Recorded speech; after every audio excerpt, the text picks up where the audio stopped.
Boa tarde a todos. Nós estamos iniciando mais um seminário diretamente da Escola de Comando de Estado-Maior do Exército sobre a coordenação do Observatório Militar da Praia Vermelha. E o nosso tema de hoje é o ataque que o Irã realizou contra Israel.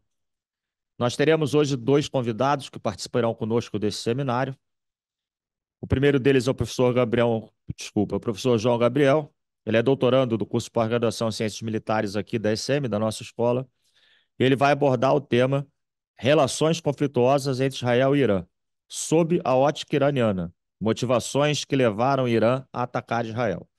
E logo em seguida nós teremos a participação do professor Sandro, que vai abordar a temática o ataque de Irã contra Israel sobre a ótica israelense, uma visão prospectiva. O professor Sandro é nosso doutor aqui da ESEMI, o senhor já deve conhecê-lo de aparições aí em canais de televisão. E nossa sistemática é semelhante aos demais seminários que nós já fizemos. Nós vamos iniciar com uma palestra de 20 minutos do professor João Gabriel. Logo em seguida, o professor Sandro faz a sua apresentação, também de 20 minutos. Nós damos, após o término da apresentação do professor Sandro, 5 minutos de intervalo e retornamos com os nossos debates. Desde já, o nosso chat já está aberto para que os senhores possam colocar as suas perguntas. Não precisem aguardar chegar aos 5 minutos de intervalo para colocar as suas perguntas. Desde já está aberto o chat para que isso seja feito. Então, eu gostaria de desejar um bom seminário a todos e eu vou sair de cena para que o professor João Gabriel possa dar início à sua apresentação. Boa tarde, sou o João Gabriel, sou bolsista da CAPES também, sou doutorando no programa de pós-graduação em Ciências Militares, né, no Instituto Menar Matos. Também sou membro do Núcleo Brasileiro de Estratégia e Relações Internacionais. Também atuo como pesquisador do Núcleo de Avaliação da Conjuntura, o NAC, da Escola de Guerra Naval. Hoje eu vou apresentar um pouco a temática sobre as relações conflituosas entre Israel e Irã, né, principalmente dessa visão, essa ótica iraniana, né, e as motivações que levaram à realização da operação iraniana contra Israel. Passando mais disso, vou passar o slide.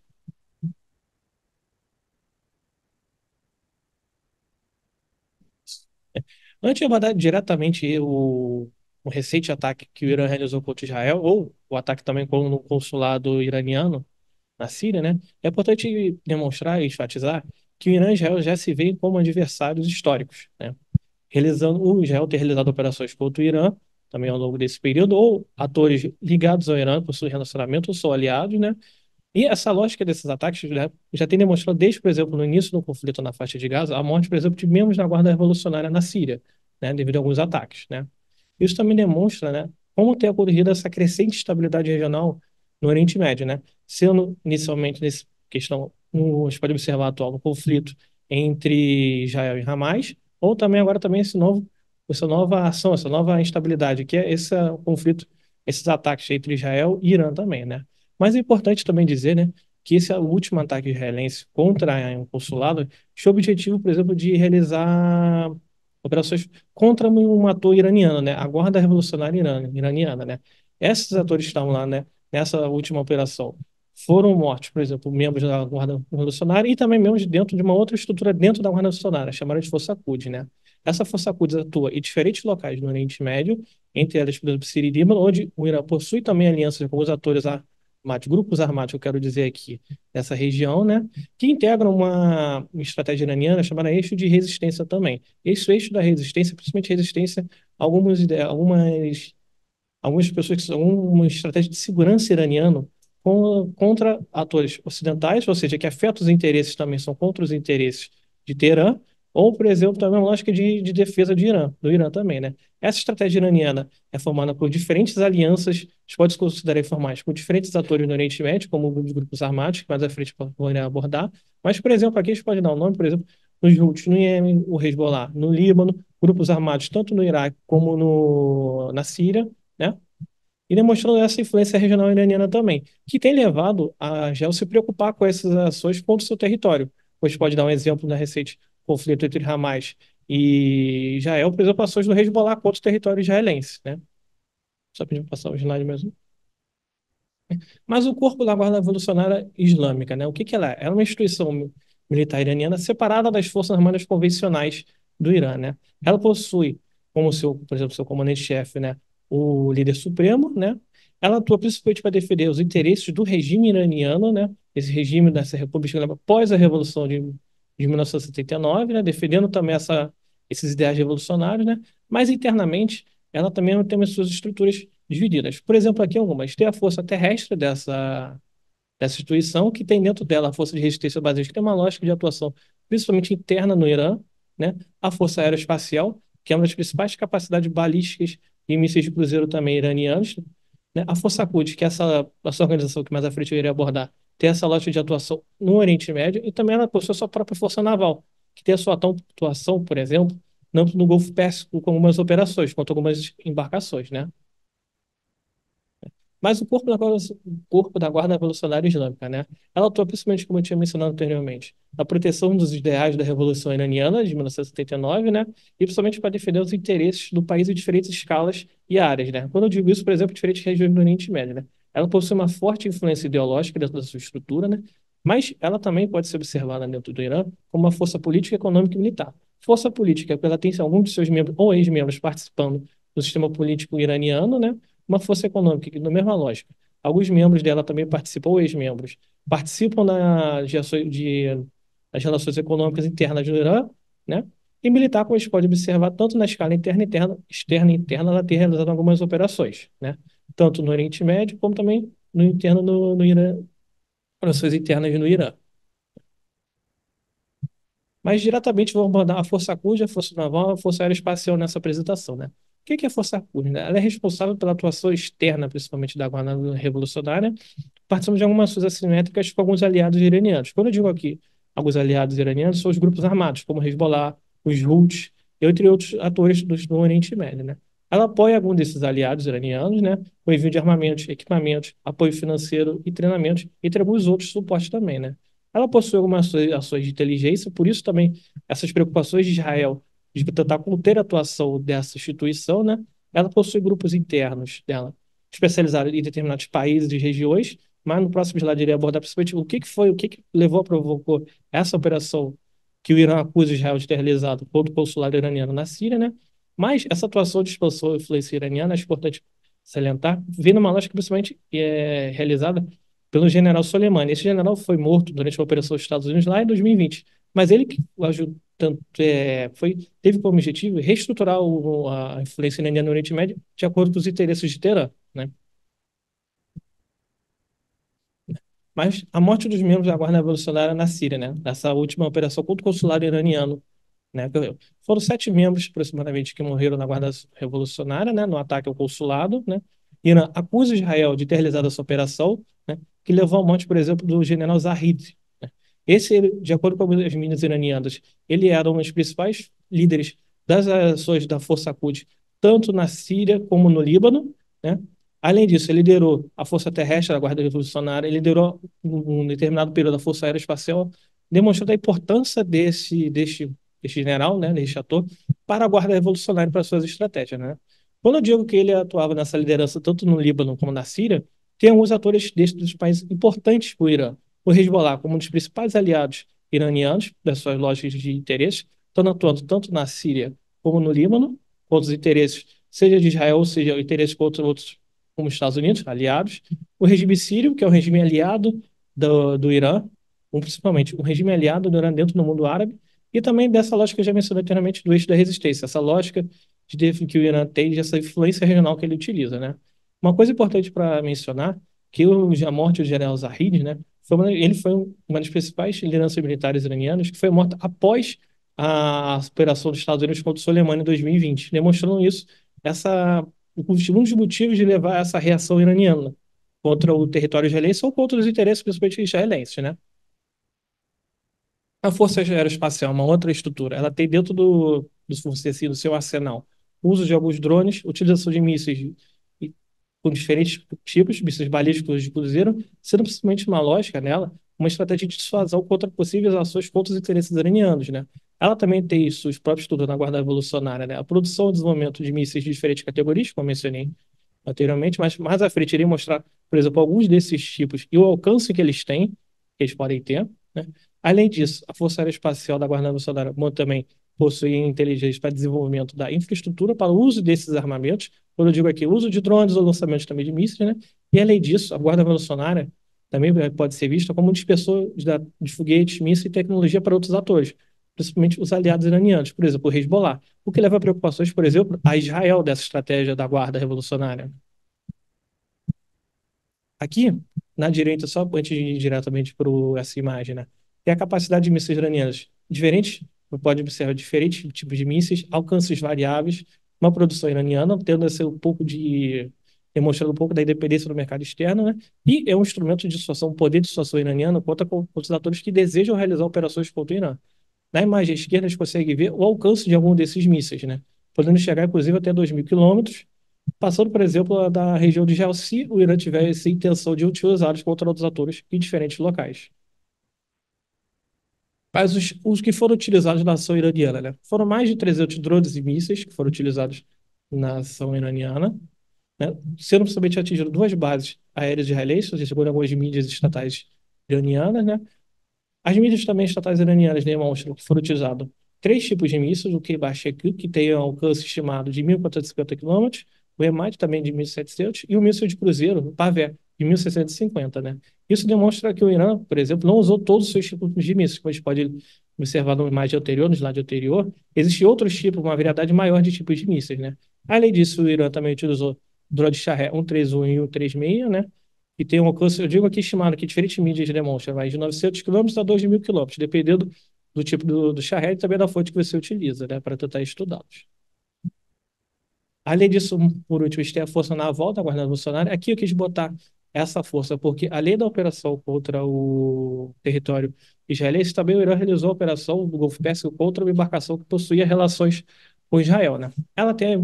Essa organização tem suas ações de operações assimétricas, né, contra navios do Golfo Pérsico. Mencionei agora o recente operação contra um navio com relações israelenses, mas ela já realizou outras operações nesta região contra outros navios de outras nacionalidades, né? Ela utiliza pequenos barcos de pequenos porte, velozes, e que esses conseguem ir e diferentes helicópteros também, diferentes equipamentos. Isso leva à atuação, por exemplo, no Irã, né? Proteção do território iraniano e dos interesses do Irã, e também leva a preocupação a outros atores no mercado petrolífero, devido às ações que o Irã tem nessa região do Golfo Pérsico, principalmente no Estreito de Hormuz. Poderia afetar o transporte marítimo e o mercado petrolífero, né? Concluindo aqui a apresentação, né, a gente consegue ver que o Irã, para conter as ações de rivais como Israel, utiliza principalmente a estratégia do eixo da resistência. Esses grupos armados aliados de Teherã em diferentes áreas do Oriente Médio, que levam, por exemplo, ao cerco que você observado em Israel, ao redor de Israel, seja no Líbano Norte, ou, por exemplo, o Hamas também faz parte do eixo da resistência, né? A Guarda Revolucionária, principalmente essas três forças, demonstram a capacidade que ela tem de atuação, pelo menos pode observar dentro do Oriente Médio, seja por com atuação externa em diferentes países dessa região, a força naval das suas ações no Golfo Pérsico e a atuação da Força Aeroespacial demonstrando a capacidade de mísseis do Irã e o alcance que ela pode ter, né? Essa é a reação iraniana contra Israel, né, devido à morte no membro dessa guarda revolucionária, né, demonstra que o Irã pode ter visto essa iraniana como limitada, comparado com todo o arsenal e a variedade de mísseis que a gente vê que o Irã possui, né, demonstrando esse poder de dissuasão e levando também a possibilidade, né, temores mais assim, de ações que podem ocorrer dentro do Golfo Pérsico. Isso leva a preocupação de diferentes atores, como nos Estados Unidos também, né. E aqui eu encerro que são minhas referências. Agradeço a atenção da audiência, né, e fico à disposição para a parte de debate. Obrigado. Se é tudo dispositivo, nós vamos continuar o nosso seminário, então, com a palestra do professor Sandro, fazendo enfoque sobre a ótica de Israel do mesmo ataque. E nós gostaríamos de informar a todos que o chat já se encontra aberto, disponível para perguntas. Com a palavra, então, o professor Sandro. Boa tarde a todos. É com grande satisfação que temos toda essa audiência nos assistindo aqui. Agradeço a oportunidade de poder falar aqui, provida pelo Observatório Militar da Praia Vermelha, e de dividir essa mesa hoje, essa tarde, com o João Gabriel, que é um aluno do nosso programa de pós-graduação em Ciências Militares, que desenvolve uma importante pesquisa sobre esse ator de relevância geopolítica no globo, que é o Irã. Temos a lógica israelense nas ações mais recentes contra o Irã. É importante entender que é preciso partir de um ponto de vista no qual o Irã é enxergado por Israel como um adversário na região, porque, afinal, desde 1979, o Irã tem uma agenda estratégica de busca de hegemonia política na região, no Oriente Médio, que passa por hostilizar Israel. A hostilização de Israel obedece, por parte do Irã, obedece a duas lógicas. Uma lógica na qual demonstra-se que se pode expulsar um adversário ocidental, implementado pelo Ocidente, porque na visão iraniana e na visão de alguns radicais árabes, Israel nada mais é do que um corpo estranho à região que foi implantado ali pelo Ocidente. E numa outra lógica, a hostilização de Israel também serve para uma agenda iraniana de hegemonia, de construção de hegemonia, que supere as diferenças entre sunitas e xiitas. Israel, diante disso, se vê diante de um enorme problema que é o qual? A perda de um aliado estratégico que ela tinha nas décadas de 1960 e 1970, que era a monarquia iraniana, para a construção de adversário extremamente feroz. E como o Irã tem esse projeto de hostilização e pressão contínua sobre Israel, mas abaixo do nível de confrontação direta, Israel procura, então, lidar com todas as capacidades que ela possui no sentido de enfrentar essas capacidades iranianas, principalmente as capacidades que giram em torno da Guarda Revolucionária Iraniana, que tem ações voltadas à obtenção de capacidades estratégicas de pressão sobre Israel, como mísseis balísticos, como o patrocínio por parte da Guarda Revolucionária do programa nuclear iraniano e da proteção que a Guarda dispensa a esse programa nuclear. Outra, a construção de uma série de atores irregulares por todo o Oriente Médio, que são atores conectados à Guarda Revolucionária e ao Irã, que possam hostilizar Israel. O exemplo mais bem-sucedido disso é o Hezbollah, que é chamado Partido de Deus, um grupo de resistência libanesa nascido no bojo da ocupação israelense do Líbano, que se realiza entre 1982 e 2000. O Hezbollah, então, consegue obter muito do material que Israel deixou no sul do Líbano, num estado que só era reconhecido por Israel, mas não reconhecido por nenhum outro mais país do globo, chamado Estado do Líbano do Sul, que tinha o Exército do Líbano do Sul, que era uma milícia pró-israelense que foi desmantelada imediatamente após a retirada israelense do Líbano em 2000. Esse desmantelar dessa milícia acabou dando ao Hezbollah muita capacidade ofensiva e ações e capacidades, inclusive de levar a guerra a Israel. Além disso, o Irã procurou patrocinar movimentos palestinos, sendo os mais conhecidos o Hamas e a Jihad Islâmica Palestina, porque é importante deixar claro aquele que nos assiste agora que o Hamas, embora seja um ator com uma certa aliança ao Irã, não obedece aos comandos de Teherã. E, portanto, o Irã procurou cultivar outros grupos menores e ele conseguiu, através da Jihad Islâmica Palestina, um grupo que é muito mais fiel e ligado aos seus comandamentos do que o Hamas. Para que se tenha uma ideia, o Hamas possui uma aberta rivalidade com, por exemplo, o governo de Bashar al-Assad na Síria, que é um governo apoiado pelo Irã e, nesse momento, tem no Irã um dos seus sustentáculos, uma vez que a guerra civil da Síria ainda não acabou. Embora Bashar al-Assad tenha conseguido agora uma melhor situação estratégica, com o apoio primeiro do Irã e a partir de setembro de 2015 da Rússia, observa-se que esses grupos não têm esse grupo não coaduna completamente da agenda iraniana. Além disso, aproveitando-se da invasão americana do Iraque, ocorrida em março de 2003, o Irã encontrou um fértil terreno para a implantação de várias milícias no Iraque que são a favor do Irã. Basta lembrar que boa parte da população do sul do Iraque é de base xiita e, portanto, muito mais sensível à mensagem iraniana de uma hegemonia na região e, por isso, foi alvo profícuo da mobilização do Irã e de agentes da Guarda Revolucionária para que pudesse constituir esse eixo da resistência.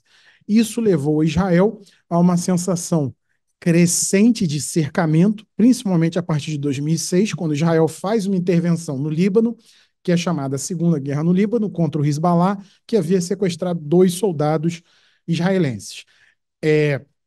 Daí, Israel começa a, então, perseguir uma campanha que é a chamada Campanha da Guerra entre as Guerras, ou chamada Campanha entre Guerras, na qual Israel vai começar a atacar diversos alvos iranianos fora do Irã.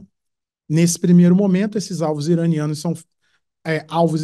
são alguns oficiais da Guarda Revolucionária, alguns oficiais do Hezbollah. Então, conta-se que de lá até aqui, especialmente a partir de 2018 até o presente momento, Israel tenha conseguido eliminar 18 figuras de senioridade da Guarda, sejam generais e coronéis da Guarda, e mais de 250 líderes do Hezbollah, por meio de ataques de drones, por meio de ataques com mísseis lançados por aviação, por meio de dados alcançados pelo Mossad ou outras agências de inteligência israelenses. Então, essa guerra nas sombras vem num crescendo, especialmente a partir de 2018, porque Israel começa a identificar que toda a ação de uma milícia pró-Irã no Oriente Médio foi uma ação dirigida do Irã do, pelo Irã contra Israel, seja por meio de lançamento de morteiros, lançamento de mísseis, lançamento de drones, que é uma coisa que começa a ocorrer a partir já na Segunda Guerra do Líbano, mas que vai se aprofundar a partir de 2018 contra Israel. Então, Israel acelera essa campanha e Israel ainda consegue uma capacidade que intriga o Irã até o momento presente, que é o de realizar operações dentro do Irã contra cientistas nucleares iranianos e algumas figuras do regime dos ayatollahs.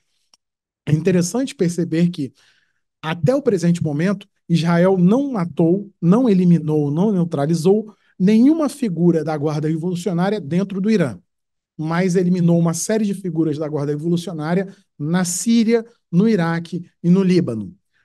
Algumas tentativas foram realizadas por Israel para eliminar figuras da Guarda Revolucionária ou do Hamas ou do Hezbollah em países do Golfo, mas isso levou a um quase rompimento de relações dos países do Golfo ou ações duras dos países do Golfo contra Israel. Então, o Mossad parou de realizar ações nessas regiões para esperar uma passagem dessas figuras que o Israel tem como alvos em países no qual Israel tem melhor capacidade de ataque.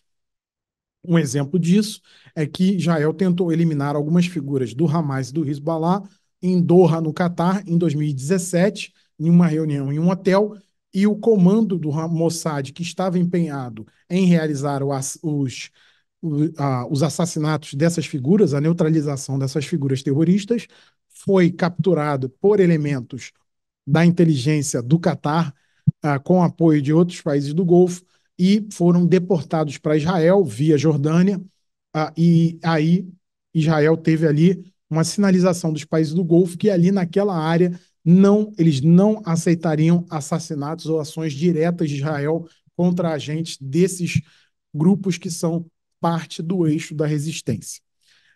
Então, a partir de 2021, Israel começa a empreender uma longa campanha muito direcionada de ataques a instalações, depósito de armas, navios que carregavam armamentos e tecnologias para esses grupos que seriam ligados a companhias de fachada controladas pela Guarda Revolucionária Iraniana. Nesse sentido, Israel conseguiu grandes sucessos, como o apresamento de diversos navios, a eliminação de depósitos de armas, especialmente na Síria, que puderam eliminar capacidades que esses grupos poderiam adquirir e não conseguiram pela ação combinada das forças de defesa de Israel com os organismos da comunidade de inteligência israelense. Dessa forma, Israel foi capaz de empreender uma larga campanha, e isso levou a que o Irã começasse a pressionar o Hezbollah para acelerar a pressão sobre Israel através de ataques de mísseis e foguetes. Para quem não sabe, o Hezbollah é hoje o grupo insurgente, o grupo não membro de um Estado, embora ele seja um partido político no Líbano, é um grupo não estatal mais poderoso do globo. Seu arsenal oscila entre 100 a 150 mísseis e foguetes, com capacidades balísticas, antinavio, antiaéreas e de superfície.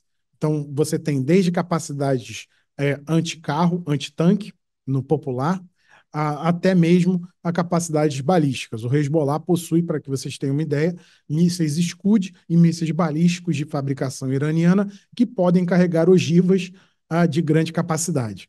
Então, diante dessa pressão, Israel responde com uma série de ataques de drones e ações de mísseis lançados por caças para eliminar comandantes da Guarda Revolucionária Iraniana na região, especialmente no Líbano e da Síria, para que pudesse aí, então, talvez diminuir o passo desses ataques contra Israel. Isso é bem sucedido em um determinado momento. Há uma ação israelense em 2019 na Bulgária, que consegue deter um ataque que estava sendo realizado, uma preparação de ataque que estava sendo realizada contra turistas israelenses da Bulgária. Para quem não conhece, a Bulgária é um grande destino de turistas israelenses para conhecerem as costas do Mar Negro. E isso muda um pouco a faceta da campanha israelense. A campanha israelense contra os oficiais da Guarda Revolucionária acelera e Israel consegue eliminar um grande número de generais da Guarda Revolucionária. Em 2019, são 7 generais da Guarda Revolucionária que vão ser mortos na Síria e Líbano, e daí então esse número vem aumentando até chegar ao número atual de 18. Fora isso, Israel também acelera a campanha de ataques contra lideranças do Hezbollah por meio de elementos, e essa campanha contra o Hezbollah, ela é uma campanha bem interessante de se entender e de se estudar, porque ela é uma campanha voltada muito especialmente para pequenos comandos do Mossad que realizam esse ataque diretamente, ou seja, eliminação física por meio de disparos de pistola ou submetralhadora, ataques diretamente pessoais e não por mísseis, como são os ataques realizados contra os membros da guarda iraniana. Então, isso acelera até ocorrer o 7 de outubro. Quando ocorre o 7 de outubro, a inteligência israelense recebe uma diretiva, segundo informações que foram veiculadas na mídia hebraica, na mídia israelense, de que todos aqueles responsáveis pela coligação contra alvos à Guarda Revolucionária Iraniana, devem ser eliminados. Então, isso é a lógica que vai levar ao evento de 1º de abril, quando Israel ataca uma instalação diplomática iraniana, o consulado em Damasco, um prédio adjunto à embaixada iraniana, e elimina uma reunião de alta cúpula de milícias sírias com elementos da Guarda Revolucionária Iraniana e elimina essas figuras.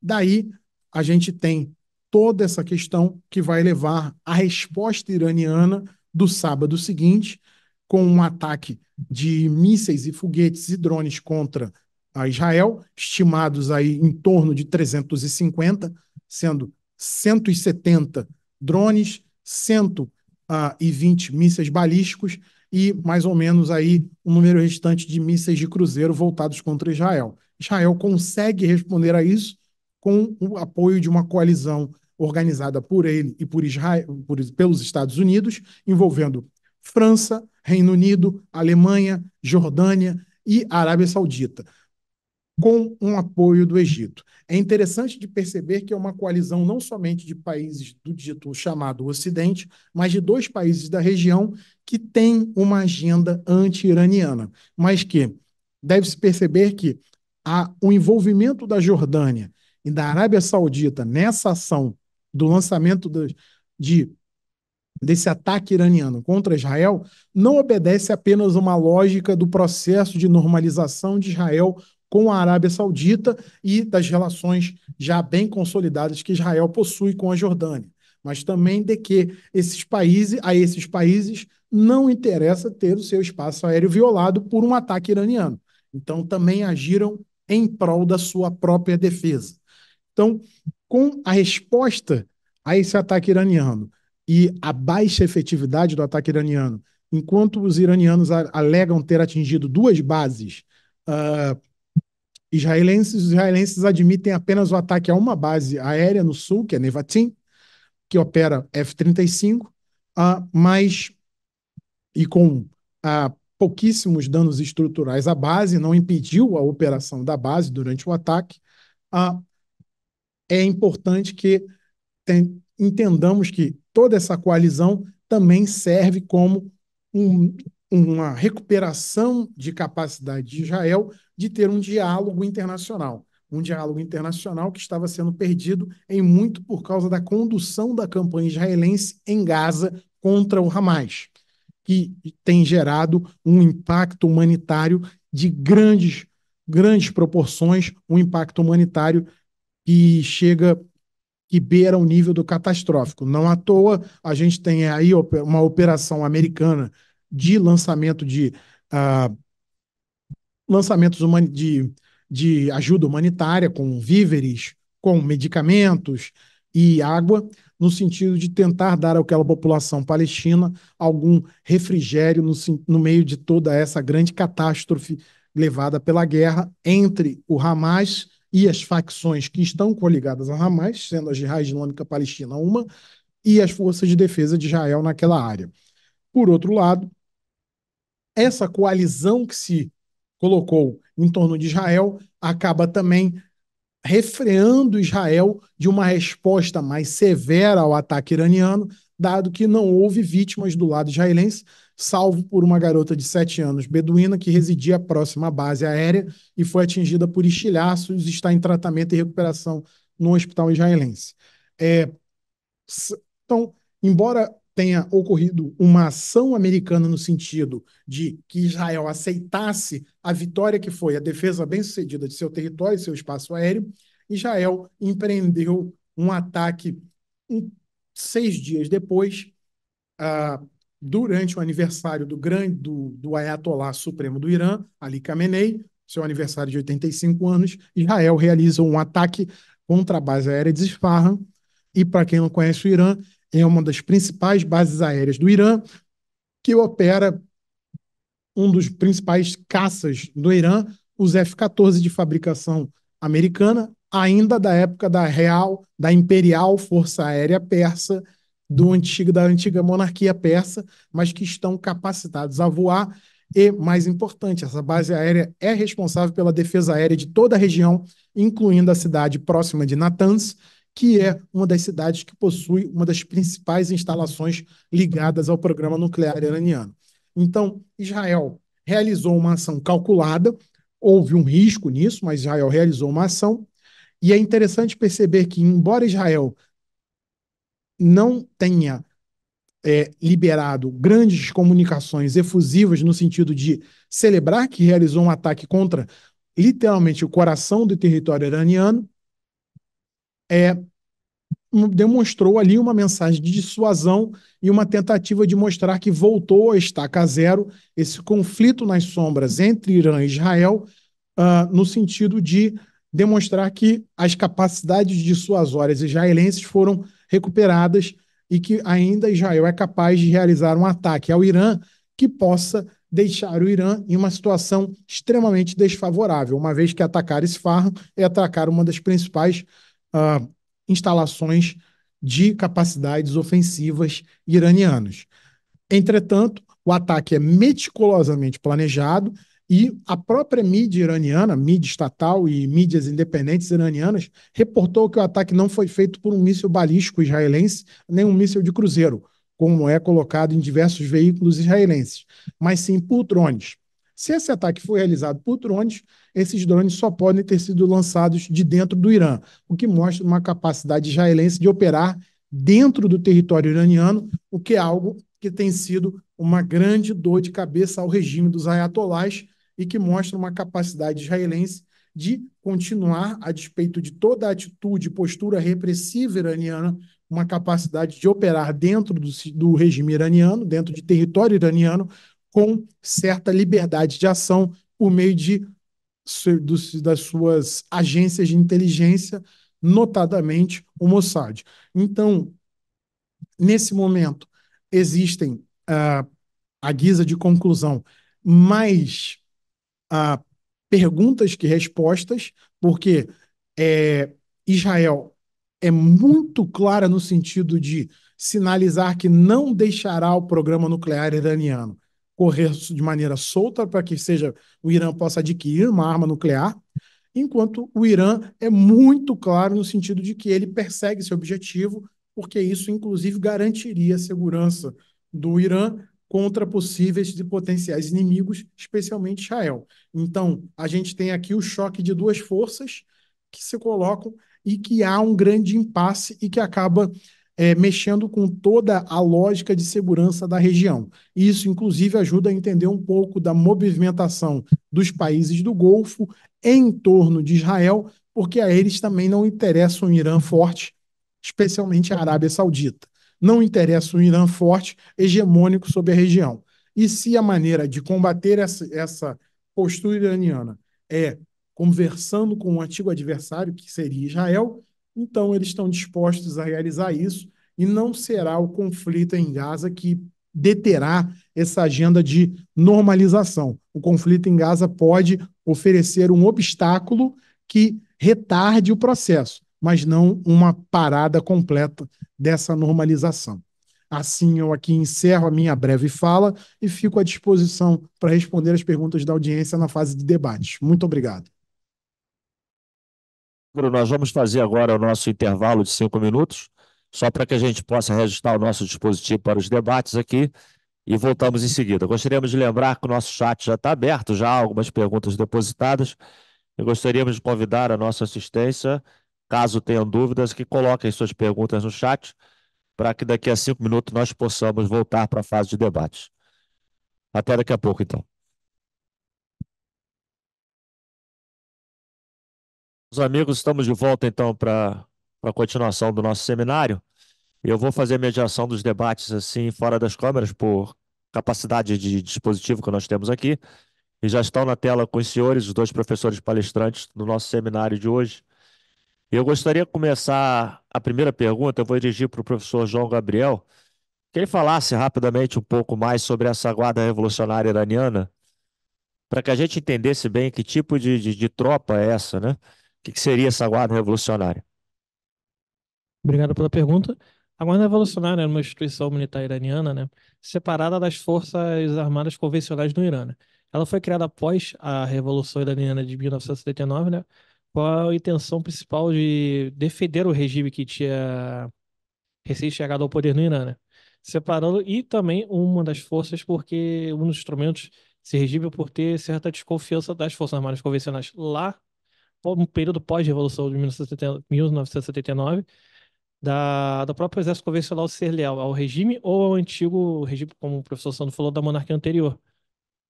Por isso que essa foi criada dessa força, e existem essas duas forças militares dentro do Irã. A pergunta agora vai para o professor Sandro. Nós percebemos que a motivação principal do ataque do Irã foi um contra-ataque, digamos assim, um revide contra-ataque que Israel desencadeou contra o consulado iraniano na Síria. E aí eu queria que você abordasse para a gente um pouco esse aspecto operacional da inteligência israelense, em que ela localizou um comandante dessa Guarda Revolucionária e fez pontualmente o ataque dentro do consulado num país vizinho. Como é que tem atuado a inteligência israelense durante esse conflito? Bom, a comunidade de inteligência israelense ela tem atuado com grande liberdade de ação. A diretriz política, depois do 7 de outubro, como eu falei, é caçar todos aqueles que tenham ligação com os ataques, que ajudaram o Hamas a realizar os ataques por meio financeiro, de material, de treinamento, qualquer tipo de apoio dado equivale a uma sentença de eliminação por parte dos serviços israelenses. Já é conhecida a capacidade israelense de penetrar em estados adversários e em redes adversárias, e, notadamente, há é interessante perceber que nos últimos anos, Israel, tendo acelerado a eliminação de comandantes da guarda, tem conseguido obter capacidade de grande confirmação de comandantes da guarda sem igual no mundo. Então, por exemplo, diferente dos Estados Unidos, quando alegam que teriam eliminado um líder terrorista da Al-Qaeda. O próprio Bin Laden foi declarado morto algumas vezes antes de ser realmente morto na operação em 2011, na Operação Lança de Netuno. No caso israelense, esse tipo de falha é muito raro, dado o alto grau de sofisticação das redes israelenses de obtenção de informação e de confirmação dos dados de como essas figuras se movimentam, por onde elas vão e por como elas se deslocam. Isso não só indica uma fragilidade de contra-inteligência, tanto por parte da Guarda Revolucionária quanto das milícias pró-guarda, que você tem em todo o Oriente Médio, o que dá uma capacidade ao Mossad de identificar alvos, passar às forças de defesa de Israel e eliminar esses alvos. Então, o ataque ao consulado em Damasco não é algo inédito no sentido, não no sentido de um ataque a uma representação diplomática, isso sim é um inédito, mas no sentido de eliminar um alto comandante da Guarda Revolucionária. Isso seria para Israel algo parecido com o que os americanos fizeram no início de 2020, quando eles realizaram a eliminação do Qassem Soleimani, que era o comandante da Força Quds, que é, como vocês viram na apresentação do João Gabriel, essa força, uma elite dentro da elite, que é a elite da guarda. Então, essa Força Quds ela tem não só capacidade de operações especiais, mas também capacidade de inteligência e de direcionar grandes fluxos de recursos e equipamento para os membros do eixo da resistência. Por isso, eles são um alvo preferencial de Israel em sua campanha de inteligência para eliminar esses alvos e tirar da Guarda Revolucionária essa capacidade de operar em toda a região. Eu vou dirigir agora duas perguntas para o professor João Gabriel. A primeira delas é se o Irã tem potencial militar para fazer frente às Forças Armadas israelenses. E a segunda é, no cenário geopolítico internacional, quem está apoiando o Irã? Né? Que a gente viu que antes foi feito um aviso prévio, o Irã avisou que atacaria, comunicou praticamente o ataque. Que atores internacionais apoiam o Irã nessa ofensiva contra Israel? No questão de capacidade do Irã de realizar operações contra o Israel, o Irã possui uma significativa capacidade de mísseis balísticos e de mísseis de cruzeiro para realizar operações contra o território israelense. Principalmente, isso pode ser observado nessa última operação ter ocorrido, mas o Irã também tem este caso do Israel. Mas o Irã, este ano, já demonstrou sua capacidade de mísseis balísticos realizando operações contra outros atores, seja, a gente pode ter visto no início do ano contra um grupo específico dentro do Paquistão, ou em algumas operações desses mísseis balísticos também na Síria, demonstrando esse poder de dissuasão que o Irã possui. E no caso da segunda pergunta, do quais os atores internacionais estão apoiando o Irã, a gente consegue observar acordos que o Irã possui, principalmente com a Rússia. Seja no caso do fornecimento por parte do Irã de certos drones para a Rússia, no caso das operações russas, do conflito na Ucrânia, ou seja, a intenção do Irã de comprar equipamentos militares ou armamentos russos para começar a realizar atualizações das suas próprias forças armadas. Não necessariamente sendo somente a Guarda Revolucionária, também suas forças convencionais ou regulares, como preferirem. Sandra, vamos entrar um pouco agora na parte geopolítica. Como é que você enxerga as pressões do cenário mundial contra Israel e contra o Irã? Como é que você vê esse tabuleiro sendo colocado? Como é que você vê esses agentes se mexendo? O que que a gente pode observar no cenário mundial com relação especificamente a esse ataque do Irã contra Israel? Na geopolítica global, um enfrentamento entre Irã e Israel é uma guerra não desejada por nenhuma das grandes potências. Então, talvez seja um dos raros consensos que nós tenhamos hoje entre Estados Unidos, Rússia e China. Ambas as potências, ambos os estados se manifestaram quando os ataques ocorreram, sinalizando em favor de uma contenção dessa escalada e de uma desescalada disso. Todos eles agiram no sentido, ou deram declarações no sentido disso. Por quê? Não só, além do problema da insegurança que isso traz para a segurança energética global, porque são dois estados com grandes capacidades ofensivas se degladiando em pleno Oriente Médio, que é responsável por boa parte das reservas de petróleo global, mas também isso afeta os fluxos de transporte global. Em decorrência da guerra de Israel em Gaza, nós temos, por exemplo, os ataques lançados dos Houthis do Iêmen contra a navegação comercial global, excetuando-se aí navios de China e de Rússia, no Mar Vermelho, especialmente na área do Estreito de Bab el-Mandeb. Então, geopoliticamente, é um conflito indesejado e não benquisto. Entretanto, Israel não tem nenhuma ressalva quanto à sua própria capacidade de sobrevivência. Ou seja, Israel enxerga que, para a sua própria sobrevivência, para a sua própria segurança, ela não aceita um consenso no qual a sua segurança possa ser colocada em risco. Por isso que Israel se opôs fortemente ao acordo nuclear das potências com o Irã e se opõe a qualquer tentativa iraniana da obtenção de um armamento atômico ou de uma arma de destruição em massa. Isso ajuda a explicar por que Israel construiu uma capacidade de penetração e de lançar ataques contra o Irã em solo iraniano por meio das suas agências de inteligência. Então, e por outro lado, não é conveniente para a Rússia, por exemplo, uma guerra aberta entre Israel e Irã, porque a Rússia terá de abrir mão da sua ambiguidade estratégica na Síria, na qual ela apoia o Irã, apoia o governo sírio, mas não perde os canais de conversação com Israel, porque isso permitiria, por exemplo, na Ucrânia, que a Ucrânia acessasse os capazes e modernos sistemas de defesa aérea israelenses, que estão entre os mais avançados do mundo. Pode-se até dizer que os sistemas israelenses são o estado da arte.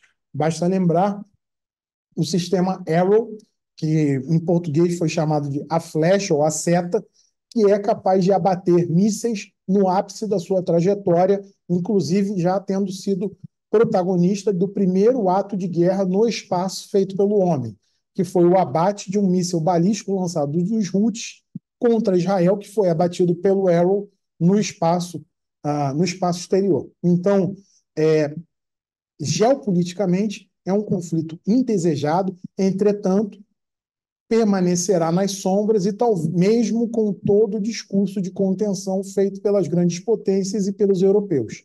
Apesar disso, israelenses e iranianos continuarão se degladiando em um conflito nas sombras por meio de inteligência, por meio de atos de sabotagem. Bem, nós estamos chegando ao final do nosso seminário, nós vamos para a nossa última pergunta, que ela é formulada pelo Luiz Augusto Leal e alguns outros participantes caminharam nessa mesma dúvida. E a gente gostaria de destinar essa última pergunta para os dois, começando pelo professor João Gabriel, deixando o professor Sandro para fazer o fecho. E a pergunta é aquela complicada de se responder, né? Mas com a análise dos senhores, eu acho que ela se torna bem simples. Qual é o perfil que nós podemos visualizar na região a curto e médio prazo?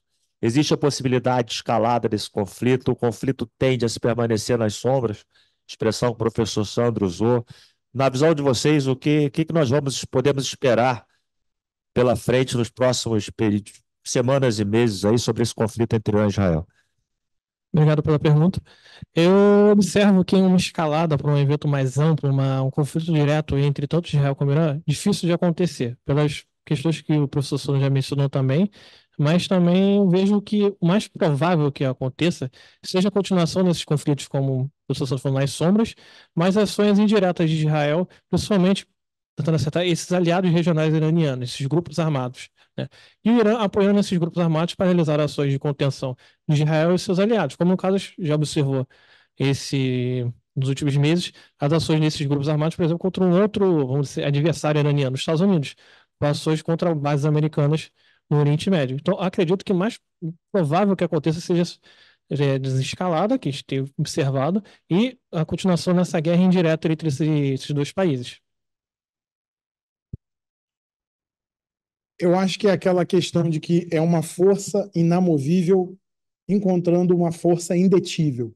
Então, o Irã não abre mão do seu programa nuclear ou de obter capacidades dissuasórias estratégicas, e Israel enxerga nessas capacidades meios que podem levar ao fim do Estado, da existência do Estado de Israel.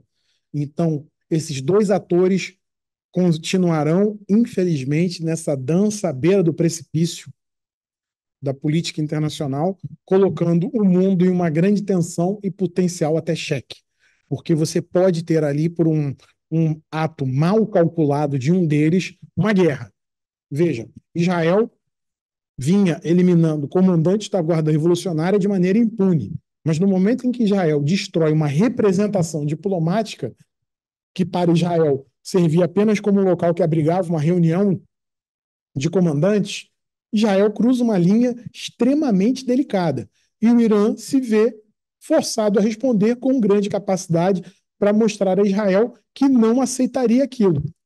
Entretanto, temos de considerar aí também dois fatores. O fato de que a gente está no início de um processo de transição no Irã, de um ayatolá para outro, que vai ser eleito ali pelo Conselho dos Guardiões da Revolução, do qual saem os ayatolás, e no caso do governo israelense, de um governo que é, nesse momento, impopular. Então, uma ação armada contra entre si seria um elemento atrativo para causar ali um conflito que mantivesse esses grupos no poder. Lembro de uma reportagem que vi até na The Economist falando de que o iraniano médio, inclusive, vê com grande impopularidade uma guerra contra Israel, e até existem pichações em algumas cidades iranianas colocando acerte eles, Israel. Então, há um elemento de pressão aí colocado. Por outro lado, as grandes manifestações contra o atual governo israelense também colocam pressão no sentido de que esse governo pode estar fragilizado para manter essa atividade, para manter essa guerra em curso. Então, infelizmente, esses atores enxergam o movimento em uma atividade na qual vemos aí uma complexa situação se formando. Entretanto, talvez a ação das grandes potências sirva um pouco para moderar essa dança à beira do precipício e desescalar esse conflito. Talvez assim o esperado, mas nesse momento esse conflito nos deixa com mais perguntas do que respostas, infelizmente. Bom, nós chegamos então ao final do nosso seminário. Eu gostaria de saber se os nossos convidados desejariam fazer alguma consideração final. Eu agradeço a oportunidade, né, no Observatório Militar da Praia Vermelha, né, para apresentar, né, sobre essa ótica iraniana nessa operação que ocorreu contra o consulado iraniano, e também eu consegui debater sobre palestras, ao lado do professor Sandro também, aqui. Eu agradeço essa oportunidade, eu passo a palavra aqui ao professor. Eu agradeço ao Observatório Militar da Praia Vermelha também por essa oportunidade de levar conhecimento através da rede à sociedade, debatendo os temas que nós debatemos aqui dentro da escola, não só nos cursos corporativos, mas também no nosso programa de pós-graduação em Ciências Militares, do qual o João é um aluno do nosso curso de doutorado, e eu também sou um egresso da casa, hoje professor, e agradeço a oportunidade e as perguntas que foram feitas, as contribuições que foram feitas. E deixo a todos franqueado acesso à página do programa e à página do Observatório Militar da Praia Vermelha para que vocês possam acompanhar esses conflitos com informação de qualidade, bem tratada e sem sensacionalismos, análises feitas de acordo com a que devem ser feitas no contexto da geopolítica, da estratégia e dos conflitos bélicos, e aí observando esse assunto que é o fenômeno guerra de maneira séria e de maneira compromissada e levando à sociedade brasileira o melhor conhecimento possível. Muito obrigado. Então, em nome da Escola de Comando Chamado do Exército, por intermédio do Observatório Militar da Praia Vermelha, nós gostaríamos de agradecer imensamente ao professor João Gabriel, ao professor Sandro, pela contribuição que nos trouxeram nessa tarde de hoje, falando sobre um tema tão importante que mexe com a geopolítica mundial. E nós já disponibilizamos para toda assistência via chat os endereços que o professor Sandro citou, tanto do Observatório quanto do programa de pós-graduação, para que os senhores possam acessá-los. E dessa forma nós chegamos então ao fim de mais um seminário e convidamos vocês também a visitarem, a partir da próxima semana, o site do Observatório Militar da Praia Vermelha, porque nós também gravamos um podcast um pouco antes desse seminário sobre esse mesmo assunto, com um papo mais informal, mais leve, mais solto, sem essa visão tão acadêmica de um seminário. E esse podcast também sobre Irã e Israel estará disponível a partir da semana que vem no site do Observatório Militar da Praia Vermelha. Muito obrigado a todos, tenham todos um excelente dia, uma boa tarde.